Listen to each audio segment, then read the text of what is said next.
భద్రాద్రి కొత్తగూడెం జిల్లా చంద్రగొండ మండలంలో విద్యుత్ శాఖ సిబ్బంది తమ ప్రాణాలను లెక్క చేయకుండా ప్రజల సమస్యలను పరిష్కరించారు.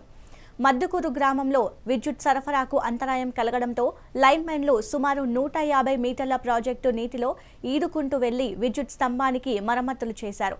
వారి ధైర్య సాహసాలకు గ్రామ ప్రజలు అభినందనలు తెలిపారు.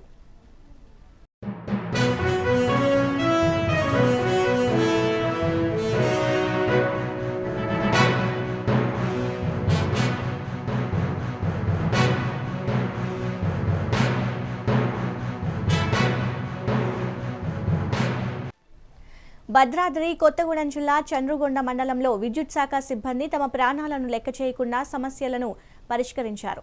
మొద్దుకూరు గ్రామంలో విద్యుత్ సరఫరాకు అంతరాయం కలగడంతో లైన్మెన్లు సుమారు 150 మీటర్ల ప్రాజెక్టు నీటిలో ఈదుకుంటూ వెళ్లి విద్యుత్ స్తంభానికి మరమ్మతులు చేశారు. వారి ధైర్య సాహసాలకు ప్రజలు అభినందనలు తెలిపారు.